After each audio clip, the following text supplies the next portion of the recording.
Howdy, folks. So it occurred to me that in doing these readings, I was doing them every night for, gosh, a long time there. And now they're a little more scattered, but I'm still trying to put a few up. It occurred to me that I don't believe I read anything from the Scavengers. And the Scavengers is a fiction. It's supposedly for a young audience. I think it says 8 to 12 or 8 to teen or something. Just between you and me, I wrote it for people from the age of 8 to 98. And frankly, if you're 100, you're still allowed to read it. A lot of the emails and letters I get are from older readers who enjoyed it too, I'm happy to say. So the Scavengers, maybe one of the reasons I haven't read from it is that the protagonist is a 12-year-old girl. And that sounds a little weird when I read it. The audiobook was read by an actor from New York, a woman who's done a lot of Broadway, and I love listening to the audiobook of it. But I thought I'd read just the introduction so you can get a sense of it. And as you saw, I don't have a physical copy. That's why I was just showing you the cover, which is pretty cool. I love the cover. That's her brother in the background. And of course, there's a rooster because there's an attack rooster in this book. Maggie makes her own weapons and has to survive on her wits. So this is the introduction.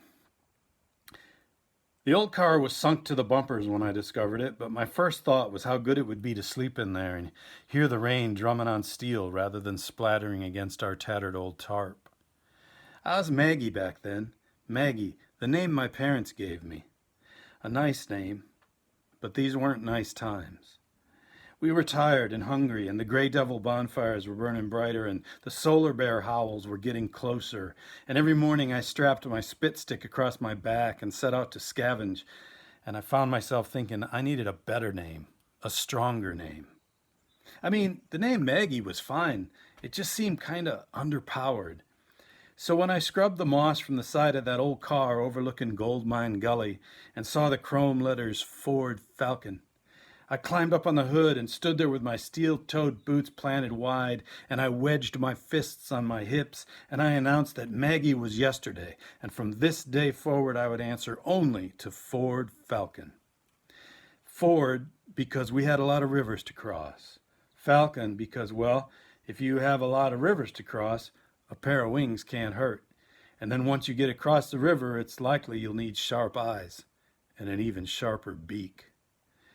Yeah, I know. I named myself after an old dead car. Worse yet, it's not even a cool car. It's a station wagon. Station wagons were how parents hauled kids around during the time between covered wagons and minivans. These days you won't see a minivan unless it's being pulled by a horse, and even horses are hard to come by. But if you see me, you will know me because I wear a vest made from the hide of a beast that tried to kill me and lost. I skinned that beast myself, and also I skinned the lettering from that old dead car and stitched it to the vest across my shoulder blades using copper wire so that in polished chrome the world can read my name and know it. Ford Falcon. Chapter 1. Cock-a-doodle! Way down in Hoot Holler, Hatchet the rooster is ruling the roost. It's tough to rule the roost when all of your cockadoodles sputter out like you're gagging on a crossways caterpillar. But Hatchet's ego is twice the size of his multicolored mop of a tail, and I guarantee you by the time that last echoes off Skullduggery Ridge, he's already fluffing his feathers and strutting around like that's exactly what he meant to say. Cockadoodle! By the way, so this is fiction, but Hatchet is based on a real rooster we had for a long time who could never finish his crows, and he'd go cock-a-doodle, and then he'd just start going. But he still strutted around like he was king of the coop, and there's a metaphor there for male behavior. So okay, cock-a-doodle-doodle, hack, hack, hack, hack. Hatchet belongs to our neighbors, Toad and our Linda Hopper. They live a half-hour hike away, down the western side of Skullduggery Ridge, but even though we can't see their farm from here, the crowing comes through loud and clear. That rooster has brass lungs, and once he gets started, he doesn't stop. He'll crow at noon, he'll crow at the moon, he'll crow any which way the wind blows. Most of all, he'll crow whenever he feels the need to remind the world that he is a rooster, which is about every 6 minutes. That bird is as loopy as a ball of snarled yarn. Cock-a-doodle! Guess I'm done sleeping.